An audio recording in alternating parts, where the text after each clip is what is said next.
I went in for just some tests, standard tests, and at that time they found a spot on my left lung. We kept an eye on it for almost a year, and about 11 months out, I was given the all clear from the CAT scans, and then I developed a weakness in my legs that was getting worse and very bothersome. So I ended up going to a neurologist, and at that time I found out I had a condition called Lambert-Eaton syndrome. And I felt strange that I was taking up the doctor's time for just this weakness in my legs. As it ended up, the Lambert-Eaton syndrome is a neurological disorder that goes hand in hand with a certain type of lung cancer. So it was at that time, 2006, I had a left lobectomy.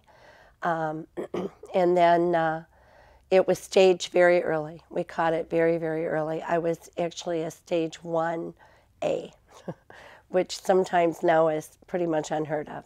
So as a result, I really didn't have to have any other treatment besides surgical procedure to take the tumor out of my lung.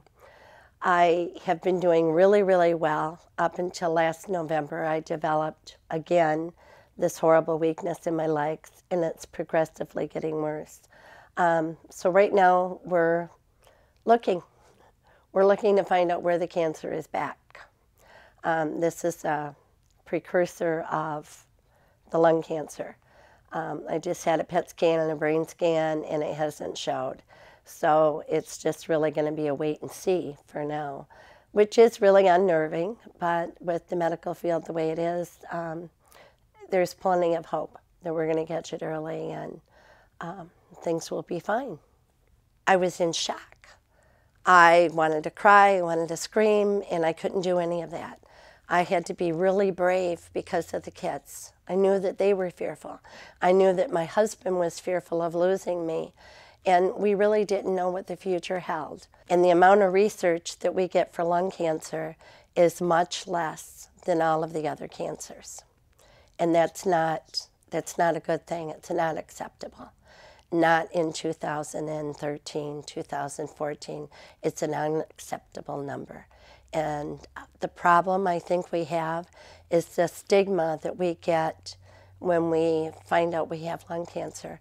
I know one of the first questions everybody asked me, and I found it very offensive, was, did you smoke? I did smoke. Growing up, it was almost a rite of passage. Everyone in my family smoked, and then when I learned more and more about the effects of cigarette smoking, being a teenager in the 60s versus being a teenager in 2010, we know so much more now about cigarette smoking than we did then. But there are plenty of people out there who have never smoked a cigarette in their life and who are lung cancer patients. So that's really an unfair tag to put on any of those people that have the lung cancer. I would say to them, get on the website for longevity. There's a lot of people out there who have lung cancer. There are more survivors than you think there are. There's more hope than you think there ever could be. Years ago, and I still think a lot of the general public believes the diagnosis, when you hear that you have lung cancer, it's like hitting a brick wall. You think you've been given a death sentence, and that's not necessarily true. There is plenty of hope out there. There's plenty of help out there. Longevity's website gives you hope because you can find out that you're not alone. There's plenty of information out there that's going to help you through your journey of discovering what's happening with your lung cancer. Right now, you may feel like that you've hit a wall. You haven't hit a wall. You certainly have just come to some doors.